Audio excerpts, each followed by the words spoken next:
I never thought I would find myself in this situation, but here I am, sharing my story. My name is Mark, and for the past 5 years I've been married to Sarah. I remember when we first met at a friend's party. She was beautiful, charismatic, and had this infectious laugh that drew everyone in. We dated for a year before tying the knot. In those early days, everything felt perfect. We had the same interests, shared dreams, and even planned out our future together. However, as time passed, I started to notice some cracks in our seemingly perfect relationship. At first, it was subtle. Sarah would come home late from work more often, saying she had to attend meetings with clients.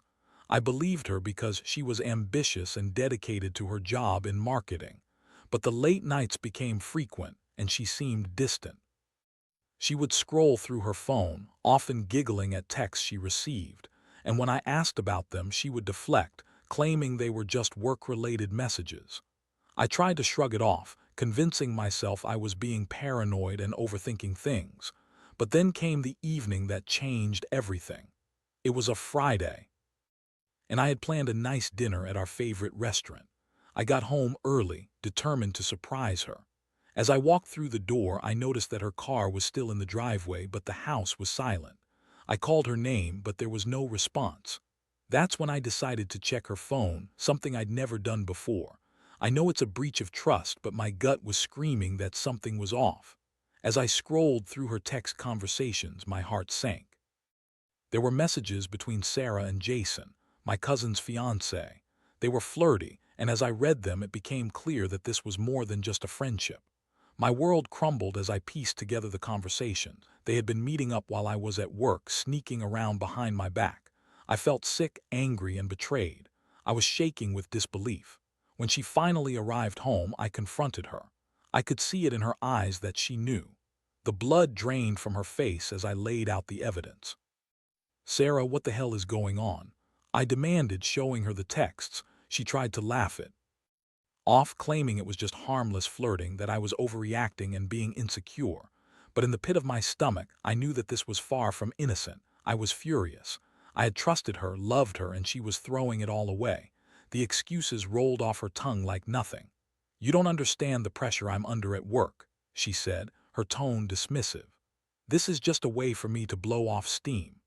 It infuriated me more that she could be so nonchalant about the whole thing. How could she think that I would buy into her lies? The confrontation escalated, and as I tried to process the mess before me, my emotions swung wildly. I felt anger, sadness, and an overwhelming sense of betrayal. I wanted to scream, to make her feel the pain she was causing me. I felt like a fool for not seeing the signs sooner, for believing that everything was okay when it clearly was not. I had spent years building a life with my wife, and in an instant, it felt like it was all crumbling down. The realization that she was not only cheating on me, but doing so with someone so close to our family was a heavy blow. I needed to think about what this all meant for us moving forward. Did I want to try to repair this shattered trust, or was it time to consider my options? The emotional impact of that moment was profound. It wasn't just about the betrayal. It was about questioning everything I thought I knew about Sarah and our marriage. I was in a dark place, grappling with the raw pain of her lies and the uncertainty of what was next. After the confrontation, I felt like I was walking around in a fog. The world outside my home seemed distant and surreal. I couldn't focus on anything. Every time I closed my eyes, I saw the messages, the flirtation, the betrayal etched in my mind like a scar. I felt utterly alone, trapped in a whirlwind of emotions that left me feeling dizzy. Friends and family reached out, concerned about my distance in the days following the fight. They noticed my lack of enthusiasm and the shadow that seemed to follow me everywhere. I spent sleepless nights tossing and turning, replaying every moment in our relationship, questioning where I went wrong. There were the signs: her late nights, her refusal to let me see her phone, the way she became more secretive. I ignored them all in favor of believing in the life we'd built. It was as if I had been blind to the truth, and now the blindfold was ripped away, leaving me raw and exposed. About a week after the confrontation, Sarah and I had a long, tense discussion. I couldn't let it go. It consumed me. I wanted answers, not just about what she had done, but why. "How could you betray me like this?" I asked, my voice trembling with hurt. Was it something I did, something I didn't do? She sat there, tears streaming down her face, but even then I felt no sympathy for her. She was the one who had destroyed our trust, not me. "Mark, it wasn't about you," she pleaded, her voice shaky. "I just got caught up in a moment. Jason makes me feel alive again, like I'm desired." Her words struck me, cutting deeper than I anticipated. The idea that she was seeking validation from my cousin's fiancé felt like a knife twisting in my gut. I never thought she'd seek that kind of attention outside of our marriage, and certainly not with someone who was practically family. I was torn between anger and sorrow, wanting to lash out and yet feeling a deep sense of loss. "Do you even understand what you've done?" I asked, my voice rising. "You've ruined not just our marriage, but you've tarnished your own reputation and hurt people who care about us." I felt a swell of righteous anger. This wasn't just about me.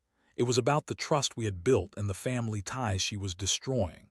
She tried to grasp at her excuses, claiming that it hadn't been going on for long and that she never intended for it to escalate. But I didn't buy it. The lies she told only added fuel to my rage. How could she expect me to forgive her when the truth spilled out in such a messy, chaotic way? I felt like I was on a roller coaster, and I was done riding it. As the days turned into weeks, I made a decision that would change the course of my life. I realized that I didn't want to be the victim in this story. I didn't want to wallow in the heartbreak and anguish she had caused. I needed to regain control of my life, and that meant I had to find a way to retaliate, to make her understand the consequences of her actions. I spent hours thinking about my options. I considered talking to Jason, confronting him about the betrayal. But I didn't want to hurt him. I wanted to expose the truth in a way that would hit Sarah hard. After all, she was the one who had made the choice to betray me. In doing so, she had also betrayed her loyalty to our family. That's when I started to devise a plan. I would ensure that both Sarah and Jason faced the consequences of their actions. I gathered evidence, screenshots of the messages, and collected anything else that could paint a clear picture of her infidelity. I wanted her to feel the weight of her actions, not just in our relationship, but in the eyes of those who looked up to her. The idea of revenge was intoxicating.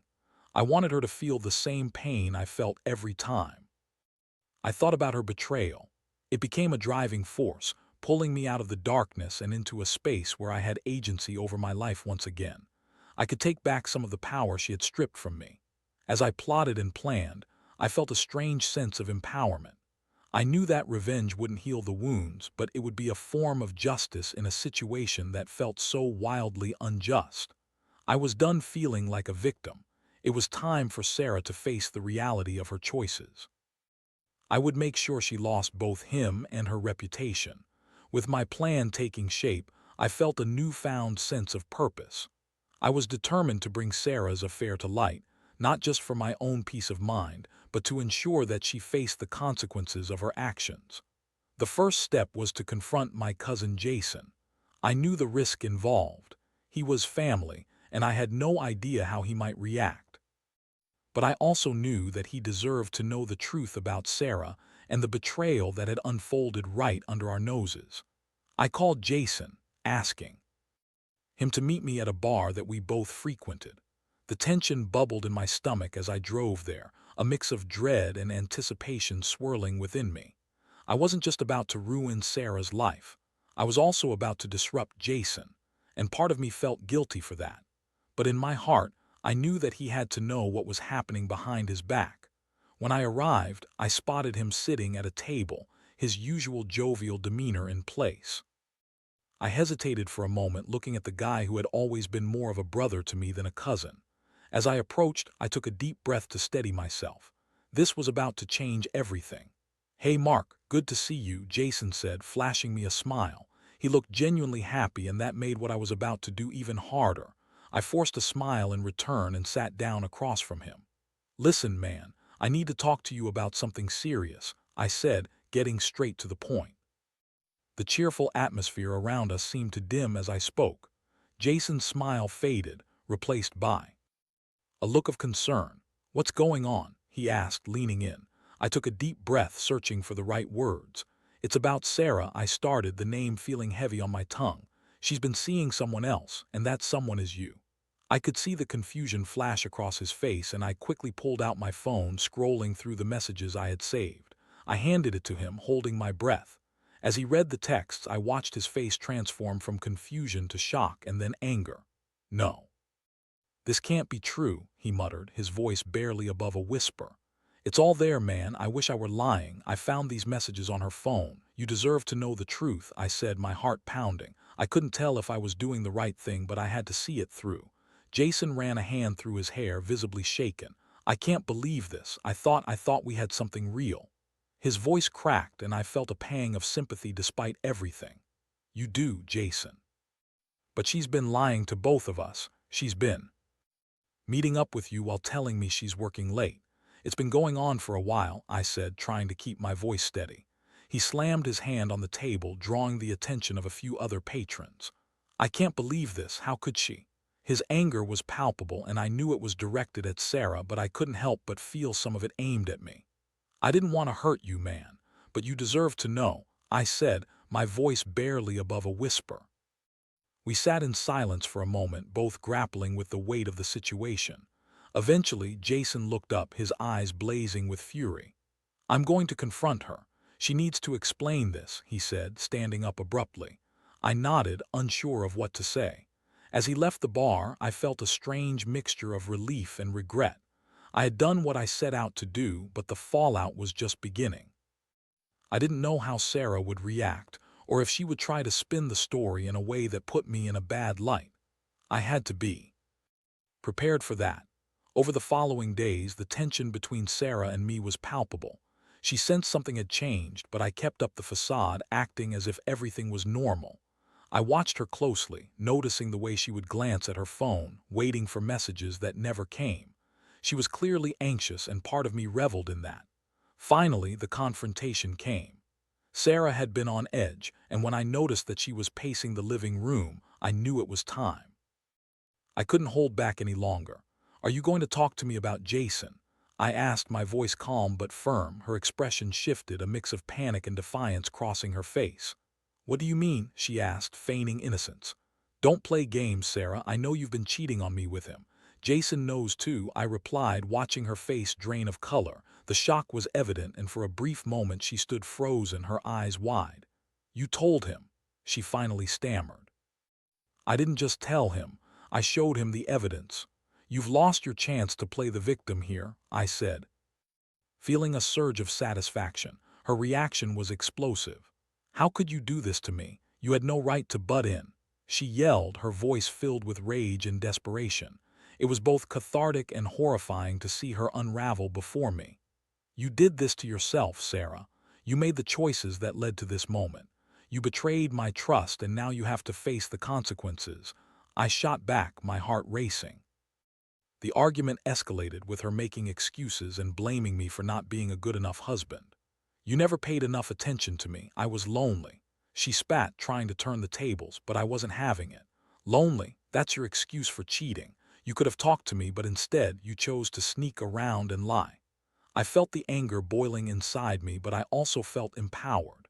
I had taken a stand, and I wasn't going to let her manipulate me any longer.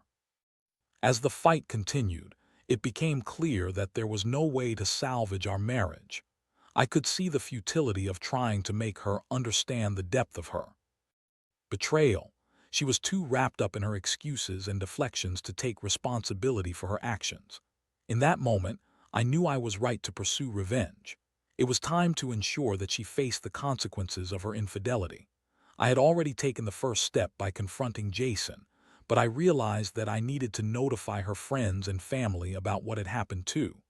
I wanted them to see the real Sarah, the woman who had shattered the trust of those who cared about her.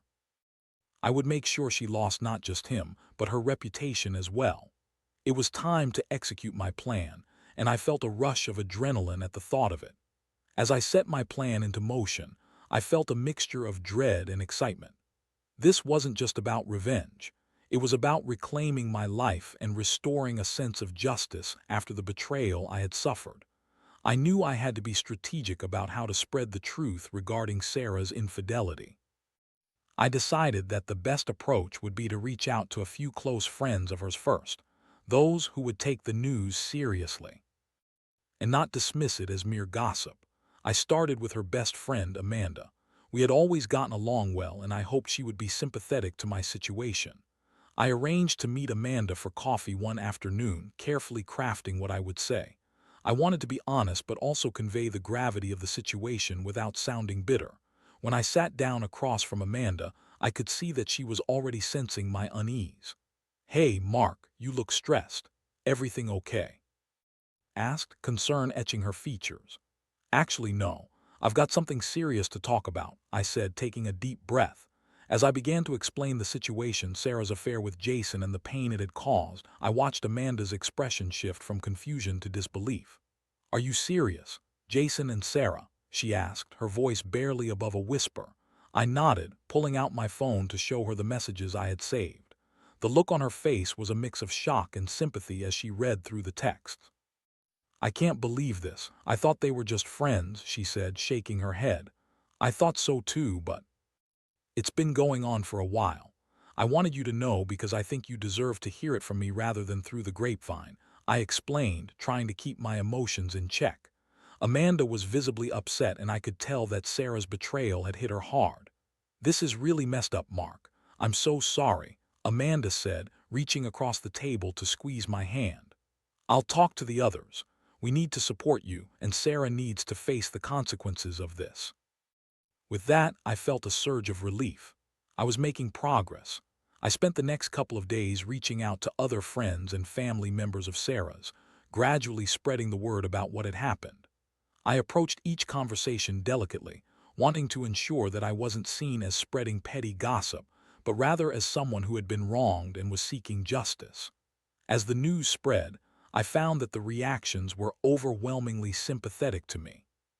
Friends who had previously adored Sarah began to question her integrity. It was almost surreal watching her social circle turn against her. In conversations, I could hear the tone shift from shock to disappointment as they processed the betrayal. But the most impactful conversation came when I decided to speak with her parents. I met them for dinner one evening, and as we sat down at the table, I felt a knot tighten in my stomach. I loved Sarah's parents. They were kind, supportive, and had welcomed me into their family with open arms. I had no idea how they would react to their daughter's actions. After some small talk, I finally steeled myself to bring it up. "Mr. and Mrs. Thompson, I need to talk to you about something important," I started, my voice trembling slightly. They exchanged concerned glances, and Mrs. Thompson leaned in. "What is it, Mark? You're scaring us." I sighed, knowing that this was going to hurt them. "It's about Sarah. She's been having an affair with Jason. I wanted you to hear it from me." Their reactions were immediate. Mr. Thompson's face went pale, and Mrs. Thompson gasped, covering her mouth with her hand. "What?" "No, that can't be true," he said, shaking his head in disbelief. "I wish it wasn't, but I have proof. I found text messages between them. It's been going on for a while," I said, my heart racing. Mrs. Thompson broke down in tears, and her husband wrapped his arms around her, clearly devastated. "We raised her better than this," he said, his voice thick with emotion. I felt a mix of sadness and vindication. This was the fallout of her choices, and though it hurt to see her parents in pain, I knew that they deserved to know the truth. As I left their house that night, I felt as though I had delivered a heavy burden, one that had been weighing on my conscience since the day I discovered the affair. As the days passed, Sarah began to realize that her world was crumbling around her. She confronted me about the rumors circulating among her friends and family, and I could see the panic in her eyes. "What did you tell them?" she demanded, her voice trembling with anger and fear. "I told them the truth, Sarah. You made the choice to cheat on me.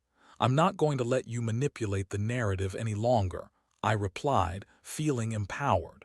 I could see that she was beginning to grasp the impact of her actions, and it was both satisfying and heartbreaking to witness.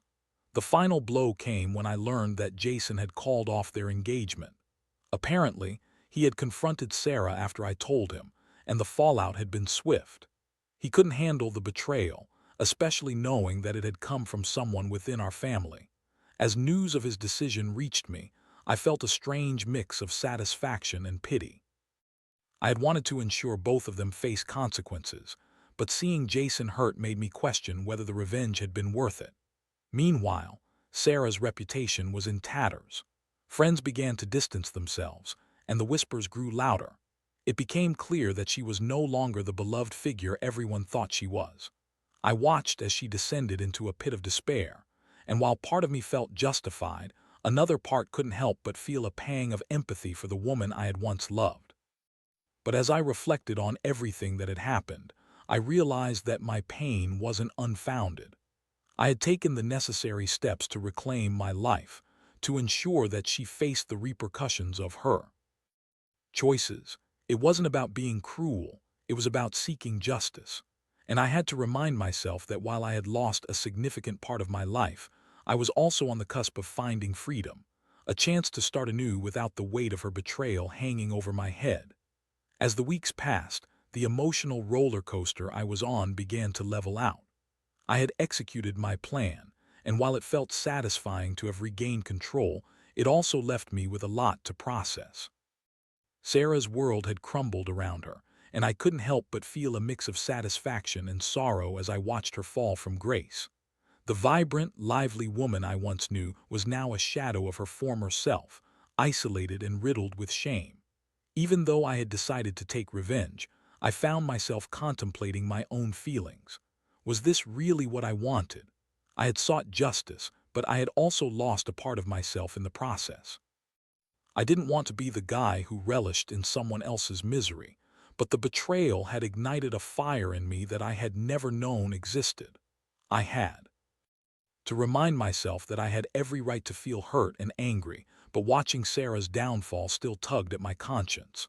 One evening, after another day of work with my mind scattered in a million directions, I decided to go out for a drink. I needed to clear my head and perhaps find some semblance of normalcy. I settled into a bar stool, ordered a drink, and took a moment to breathe.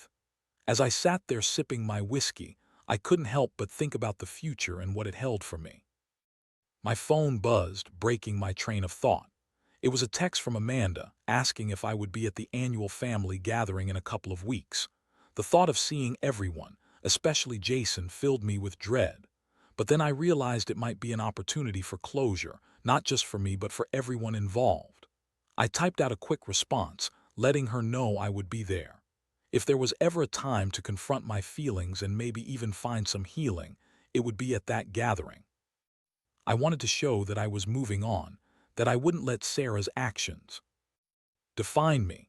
The day of the gathering arrived, and I felt a mix of anxiety and determination as I walked into the familiar home filled with laughter and the aroma of good food. It was a bittersweet reminder of the life I once had with Sarah. As I scanned the room, I spotted Jason, who looked equally apprehensive. We hadn't spoken since our last encounter, and I was curious to see how he was handling everything. He caught my eye, and I felt a surge of sympathy for him.